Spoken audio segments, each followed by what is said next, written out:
வணக்கங்க. 18,00,000 உங்கள் வீட்டுக்கு வரப்போகுது அப்படின்னு கேள்விப்பட்டோன்னே எல்லாரும் ரொம்ப சந்தோஷமாக இருப்பீங்க. அது என்ன அப்படின்னு தெரிஞ்சுக்கிறதுக்கு தான் இந்த வீடியோ முழுசும் நீங்கள் பார்க்கணும். பார்த்து என்னன்னு கேட்டிங்கன்னா, இந்த வீடியோ அதிகமாக ஷேர் பண்ணுங்கள். உங்களுக்கு தேவைப்பட்ட கமெண்ட்ஸையும் கீழே இருக்க கமெண்ட் செக்ஷன் பாக்ஸில் கமெண்ட் பண்ணுங்கள். அதே மாதிரி இன்னொரு விஷயம் என்ன அப்படின்னு கேட்டிங்கன்னா, உங்களுக்கு இது வாங்க தெரியலப்பா, எனக்கு இந்த ஃபார்ம்லாம் ஃபில்அப் பண்ண தெரில அப்படின்னா கீழே கமெண்ட் பண்ணுங்கள்.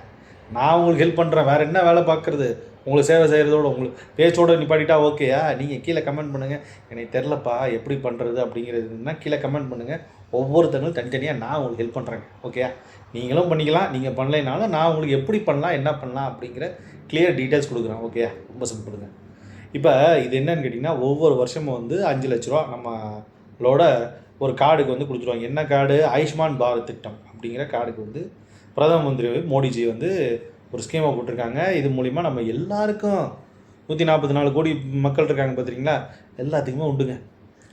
என்னடா இது எல்லாத்துக்குமே உண்டா? என்னடா 5,00,000 அப்படிங்கிறானே. ஆயுஷ்மான் பாரத் அப்படிங்கிறது என்னன்னு கேட்டிங்கன்னு வச்சுக்கோங்களேன், நம்மளோட ஹாஸ்பிட்டல் செலவுங்க. நம்ம அந்த ஹாஸ்பிட்டல் செலவு வரும்போது ஆஹா குழந்த பிறக்க போதே, குழந்த பிறக்கிறதுக்கு எவ்வளோ செலவாகும் கவலைப்பட தேவையில்ல. ஐயையோ எங்கள் அப்பாவுக்கு வந்து ஹார்ட் அட்டாக் வந்துருச்சு, ஸ்ட்ரென்த் வைக்கணுமே, எவ்வளோ செலவாகணும் கவலைப்பட தேவையில்லை.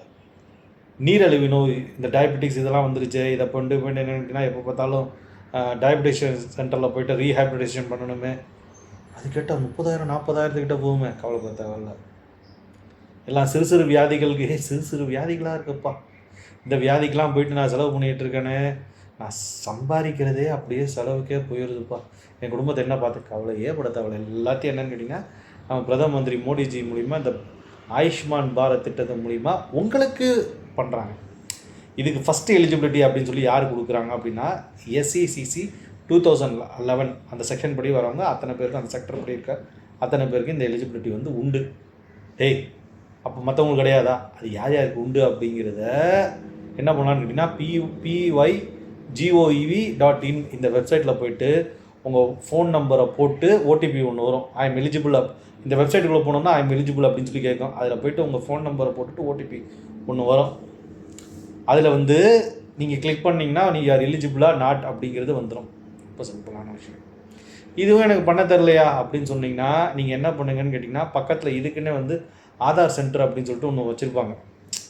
நம்மளுக்கு வந்து இந்த உதவி பண்ணுறதுக்காக ஒவ்வொரு கிராமத்துலேயும் தனித்தனியாக வச்சுருப்பாங்க. அவங்கக்கிட்ட போய் கேட்டிங்கனாலும் அவங்களே ஹெல்ப் பண்ணி உங்களுக்கு வந்து கிளியராக இப்படிப்பா இதை பண்ணோம்னா முடிஞ்சு போச்சு, இருக்குது இல்லை உங்களுக்கு யாருக்கு வரும், உங்கள் வீட்டில் வந்து இப்போ பெரியவங்களுக்கு வருமா இல்லை யாருக்கு வரும் அப்படிங்கிற ஒரு கிளியர் இன்ஃபர்மேஷனையும் உங்களுக்கு வந்து தெளிவாக கொடுத்துருவாங்க. அப்போ இது எதுவுமே எனக்கு வந்து பண்ண தெரியல, இது எல்லாம் வந்து எனக்கு பண்ணவே தெரியல, என்ன பண்ணலாம் அப்படின்னு சொல்லி யோசிச்சிங்கனாலும் கீழே கமெண்ட் செக்ஷன் பாக்ஸில் கமெண்ட் பண்ணுங்கள். நான் உங்களுக்கு பக்கத்தில் எங்கே போய் பண்ணணும் அப்படிங்கிற கிளியராக நான் உங்களுக்கு கண்டுபிடிச்சி உங்களுக்கு போய் சொல்கிறேன். அவங்க ஃபோன் பண்ணி சொல்கிறேன். உங்களுக்கு தேவையான விஷயம் இந்த 5,00,000 வருஷத்துக்கு கிடைக்கிறதுக்கு எங்கள் வீட்டுக்கு எலிஜிபிள் இருக்கா இல்லையா அப்படின்னு பார்க்குற விஷயத்த நான் உங்களுக்கு உதவி பண்ணுறேன். ஓகே, ஸ்பீச்சோடு நிப்பாட்டிடாமல் அடுத்து ஒரு லெவல் பண்ணணும்ல உங்களுக்காக பண்ணாமல் வேறு யாருக்கு பண்ணுறது?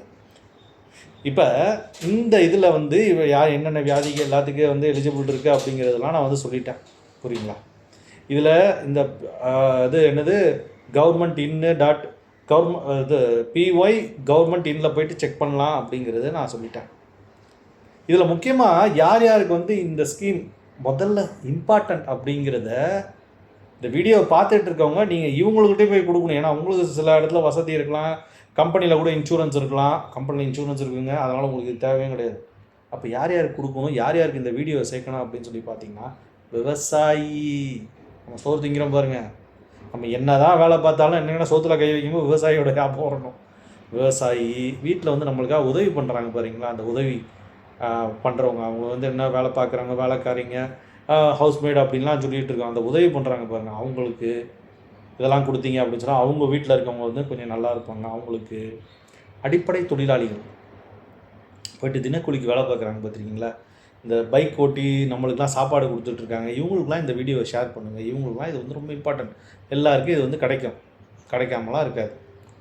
ஸோ இந்த திட்டத்தை 5,00,000 வருஷத்துக்கு அப்படின்னு சொல்லியிருக்கேன் பார்த்துருக்கீங்களா, இது எப்படி அப்படின்னு கேட்டிங்கன்னா, நான் வந்து 4,49,000 ஒரு வருஷத்துக்கு செலவு பண்ணிட்டேன். அதாவது என்னன்னு கேட்டிங்கன்னா, இது எப்படா செலவு பண்ணுறது அப்படிங்கிறது உங்களுக்கு ஃபஸ்ட்டு ஒரு கொஸ்டின் வரும். இதுக்கு எலிஜிபிளாக 28,000 ஹாஸ்பிட்டல் போட்டிருக்காங்க. உங்களுக்கு எந்தெந்த ஹாஸ்பிட்டல் தெரியலை அப்படின்னா, எந்த ஏரியாவில் இருக்கீங்க அப்படின்னா கீழே இருக்க கமெண்ட் செக்ஷன் பாக்ஸில் கமெண்ட் போடுங்க. நான் உங்களுக்கு கண்டுபிடிச்சி சொல்கிறேன். அதோட வேறு என்ன வேலை எனக்கு சொல்கிறேன். நீங்கள் அங்கே போய் பாருங்கள் எந்தெந்த ஹாஸ்பிட்டலுக்கு எலிஜிபிள். 28,000 ஹாஸ்பிட்டலுக்கு எலிஜிபிள் அப்படின்னு சொல்லி போட்டிருக்காங்க. அது எங்கெங்கே இருக்குது அப்படிங்கிறது நீங்கள் போய்ட்டு அந்த ஹாஸ்பிட்டலில் இந்த கார்டை காட்டி கேட்கலாம். இந்த கார்டு எப்படி வாங்குறதுன்னு சொல்லிடுறேன்.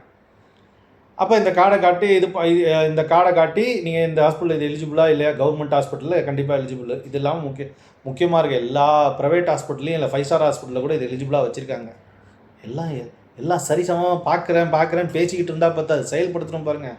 செயல்படுத்திருக்காரு பாருங்கள் நம்ம பிரதம மந்திரி. ஸோ அதில் வந்து என்னென்னு கேட்டிங்கன்னா இது பண்ணலாம். தெரியலன்னா என்கிட்ட கேளுங்க, நான் பார்த்து சொல்கிறேன் உங்களுக்கு எந்த ஹாஸ்பிட்டல் எலிஜிபிள் அப்படிங்கிறது. ஸோ எல்லா ஹாஸ்பிட்டல்லையும் இதை யூஸ் பண்ணி நீங்கள் வந்து சந்தோஷமாக என்னென்னு கேட்டிங்கன்னா மருத்துவ பிரச்சனை இல்லாமல் இருக்கலாம் அப்படிங்கிறது முக்கால்வாசி எல்லா மருத்துவத்தையும் கவர் பண்ணிடுறாங்க. இது வரைக்கும் என்னென்னு கேட்டிங்கன்னா நன்றி.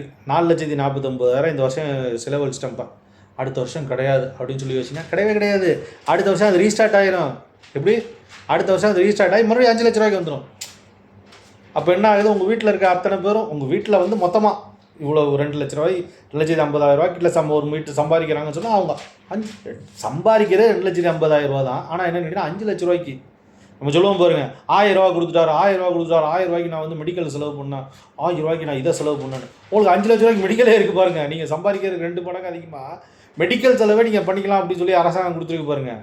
இதை இந்த 3 வருஷம் வந்து என்னென்னு கேட்டிங்கன்னா நம்மளுக்கு வந்து இந்த மோடி அரசாங்கம் இருக்குது, அதனால் நம்மளுக்கு பிரச்சனை இல்லை. இதை தாண்டி என்ன பண்ணுவாங்க, நம்ம சின்ன பசங்களாம் என்ன பண்ணுவாங்கன்னு கேட்டிங்கன்னா சினிமா போகத்தில், ஏன்னா அவங்க என்ன பண்ணுவாங்க, அவங்களுக்கு காருக்கு இன்கம் டேக்ஸ் கட்ட முடியாது. 5 லட்ச ரூபா காருக்கு இன்கம் டேக்ஸ் கட்ட முடியாது. ரோடு போட்டாங்க, ரோடு போடுறது இது பண்ணுறதுக்குலாம் வந்து அதில் வந்து ஒரு 10 லட்ச ரூபா 10 லட்சம் பேர் வேலை பார்ப்பான், இன்டெரக்டாக இல்லை டேரெக்டாக. அவனுக்கு காசு கொடுக்குறதெல்லாம் பார்க்க மாட்டான். இதில் எங்கே ரோடு இருக்குது, இதுக்கு நான் இன்கம் டேக்ஸ் கட்டணும் அப்படின்னு சொல்லி யோசிப்பேன். அவங்களுக்கு எப்படி காசு வருதுன்னு தெரியாது. ஒன்றும் கியூஆர் கோடு மூலியமாக வருதா, இல்லை உண்டியல் குளிக்கு வருதா, இல்லை சினிமா மூலியமாக வருதா அப்படிங்கிறதே நம்மளுக்கு தெரியாது. புரியுங்களா? அவங்களாம் வந்துட்டாங்கன்னு சொன்னால் இந்த ஸ்கீம் இருக்குமா, இல்லை வந்து அவங்க வீட்டுக்கு கார் வாங்குறதுக்கு, இல்லை அவங்க குடும்பம் மட்டும் நல்லா இருக்கிறதுக்கு. ஏன்னா புதுசாக சொல்லுவாங்க நாங்கள் வந்து குடும்ப அரசியல் இல்லைன்னு சொல்கிறவன் தான் வந்து குடும்ப அரசியலை பண்ணிகிட்டு இருப்பான். பாஜக இது வரைக்கும் அவனும் குடும்ப அரசியல் எவனுமே இல்லை. யாராவது இருந்தாங்கன்னா கீழே இருக்க கமெண்ட் செக்ஷன் பாக்ஸில் கமெண்ட் பண்ணுங்கள். நானும் தெரிஞ்சுக்கணும்னு ஆசைப்பட்றேன். இருக்கோண்டா, இங்கே ஒருத்தர் இருக்கோண்டா, இவன் வந்து என்னென்னு கேட்டிங்கன்னா இது இந்த மினிஸ்டராக இருக்கான், அவன் பையன் வந்து எம்எல்ஏ இருக்கான், இதுவாக இருக்கான் அப்படிங்கிற நம்மளும் தெரிஞ்சுக்கணும் பாருங்கள். உங்களுக்கு தெரிஞ்சுன்னா கீழே கமெண்ட் செக்ஷன் பாக்ஸில் கமெண்ட் பண்ணுங்கள், நானும் தெரிஞ்சுக்கணும் அப்படின்னு சொல்லி ஆசைப்பட்றேன். ஸோ அந்த மாதிரி குடும்ப அரசியல் இல்லாமல் இருக்குது. இதில் வந்து இந்த ஸ்கீம் இப்போதைக்கு போட்டிருக்காங்க. அடுத்து வேறு ஒருத்தர் வந்தான்னா இதை சொல்லுவாங்க, இந்த ஸ்கீம்லாம் எதுக்குலாம் ஒருத்தர் ஒருத்தர் என்னன்னா பழைய ஒரு பெரிய அரசியல்வாதி மறைஞ்சிட்டாருன்னு வச்சுக்கோங்களேன். அவர் என்ன சொல்லியிருக்காரு அப்படின்னு கேட்டிங்கன்னா, ஒரு மாநாட்டுக்கு போயிட்டு இருக்கும்போது வரிசையாக நடந்து வந்துக்கிட்டே இருந்தாங்க. அவர் பேரப்புள்ள ஒரு பெரிய சேனல்லாம் வச்சுருக்காப்புல, 4 சேனல் வச்சுருக்காப்புல. அதை பார்த்துட்டே வந்துட்டு என்ன பண்ணியிருக்காப்புல, மாநாட்டில் போய் விறுவிறுன்னு பேசியிருக்காப்புல. நான் அங்கே வந்து ஆட்சிக்கு வந்ததுக்கப்புறம் ஒரு 500 டாட்டா சுமோ வாங்கி கொடுக்குறேன், நான் சின்ன வயசாக இருக்கு 500 டாட்டா சுமோ வாங்கி கொடுக்குறேன் அப்படின்ட்டு இருக்காப்புல. இவர் பார்த்தார், என்னடா அது என்கிட்ட சொல்லாமல் கொள்ளாமல் இவன் பாட்டுக்கு 500 டாட்டா சுமோ வாங்கி கொடுக்குறான்ட்டாப்புல, என்னடா அப்படின்னு சொல்லி யோசிக்க ஆரம்பிச்சாப்புல. பேசி 500 டாட்டா சுமோ யாருக்கு, மக்களுக்கு வாங்கி கொடுக்குறான்னாப்புல, அங்கே இருக்க தொண்டருக்கு வாங்கி கொடுக்குறான்னாப்புல. எல்லாம் அப்படியே பார்த்துட்டே கடந்துக்கிட்டு இருந்தாங்க. இவர் பாட்டுக்கு எந்திரிச்சார். என் எப்படி அவர் சொல்லியிருக்காரு, என் மக்கள், என் சேவகர்கள், அவங்க நீ வாங்கி கொடுக்குற டாட்டா சுமோக்கு ஆசைப்படுவாங்கன்னு ஆசைப்படுறியா அப்படின்ட்டு இருக்காரு. என்னதுடா அது, மாநாட்டுக்கு வர்றது தானே டாட்டா சுமோ, அதுக்கு ஆசைப்படுறியா? டீ காஃபி இல்லைன்னா கூட இருப்பாங்க அப்படின்னு. ஓ, கடைசி வரைக்கும் டீயும் காஃபிக்கு தான் இருக்குன்னா அது வரைக்கும் இவங்க குடும்பம் தான் சம்பாதிக்கணும் அப்படிங்கிற மாதிரி அன்றைக்கே சொல்லிட்டு போயிட்டார் மறைஞ்சவர். அதனால் எதுக்கு சொல்கிறேன்னா, மற்றவங்க ஆட்சிக்கு வந்தால் அவங்க குடும்பம் நல்லா இருக்கணும்னு பார்ப்பாங்களா, இல்லை காருக்கு வந்து என்னென்னு கேட்டிங்கன்னா ஒருத்தன் ரோல்ஸ் ராய்ஸ் வாங்கியிருப்பான், அதுக்கு இன்கம் டேக்ஸ் கட்ட முடியல, எதுக்கு வந்து அவனுக்கு செக்யூரிட்டிக்கு இன்கம் டேக்ஸ் கட்டுறது அப்படின்னு சொல்லி 275 கோடி வாங்கிட்டு இருக்கேன். இதில் வந்துட்டு நம்ம அரசியலுக்கு வந்து அவன் குடும்பத்தை வந்து மட்டும் நல்லா வச்சுக்கணும், நாங்கள் இவங்கள ஃபாலோ பண்ணுறோம் அப்படின்னு சொல்லிட்டு அந்த காலத்தில் யாரை சொன்னாங்களோ அதே ஃபாலோ பண்ணிகிட்டு இருப்பாங்க. உங்களுக்கு இன்னும் தெளிவாக ஒரு சின்ன உதாரணம் சொல்லணும் அப்படின்னு கேட்டிங்கன்னு வச்சுக்கோங்களேன். அண்ணாதுரை ஒரு இயக்குனர், எனக்கு சினிமாவுக்கு சம்மந்தமே இல்லை, சினிமாவுக்கு சம்மந்தமே இல்லை, தமிழ் தான் நம்ம குறிக்கோள், தமிழன் தான் ஆளணும் ஆண்டார். ஹிந்திக்கு நம்மளுக்கு சம்மந்தமே இல்லை, நான் ஒரு இயக்குனர். 2வது ஒருத்தர் வந்தார், அவர் குடும்பம் ஆண்டுகிட்டு இருக்கு. ஹிந்தி தான் நம்ம ஹிந்திக்கு இது. அப்புறம் பார்த்தீங்கன்னா உலக கோடீஸ்வரரில் பெரிய இது. இப்போ 3வது ஒருத்தர் வந்திருக்காரு, ஆட்சிக்கு வர்றதுக்கு முன்னாடி 67 80 70 கார் வாங்கிட்டார். புதுசாக காரு. இப்போ புதுசாக இன்னொரு விஷயத்த சொல்லிகிட்டு இருக்காரு. நான் வந்து எதுக்காக ரோட்டுக்கு வந்து இன்கம் டேக்ஸ் பே பண்ணியிருக்கேன்னா, டேக்ஸ் மட்டும் 5 லட்ச ரூபா எதுக்காக பே ரோடு இருக்கா அப்படின்னு கேட்டிருக்காரு. அட பாவி, அப்போ இந்த ரோட்டில் வேலை பார்த்தவங்களாம் அவனுக்குலாம் சம்பளம் கொடுக்கக்கூடாது, உனக்கு மட்டும்தான் சம்பளம் கொடுக்கணும். தெரியாமல் போச்சு எங்களுக்குலாம். அவர் மட்டும்தான் நல்லா இருக்கணும், தலைவர் மட்டும்தான் நல்லா இருக்கணும்.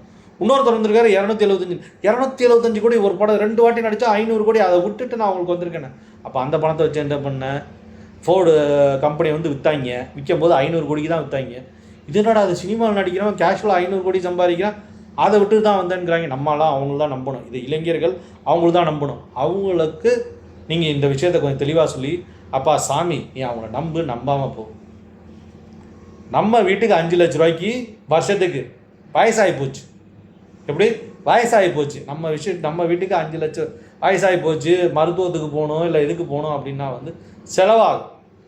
கொஞ்சம் கோச்சிக்காமல் நம்மளோட பிரதம மந்திரி பாஜகவை தமிழ்நாட்டில் ஆள விடு. இது மாதிரி நிறையா நல்ல விஷயங்கள் நடக்கணும் அப்படிங்கிறது அந்த இளைஞர்களுக்கு புரிய வச்சு இந்த வீடியோவை முழுசும் போட்டு காட்டி கொஞ்சம் தெளிவுபடுத்தணுங்கிறது மிக தாழ்மையாக உங்ககிட்ட கேட்டுக்கிறேன். உங்களோட கருத்து கணிப்பாக கீழே இருக்க கமெண்ட் செக்ஷன் பாக்ஸில் கமெண்ட் பண்ணுங்கள். நன்றி.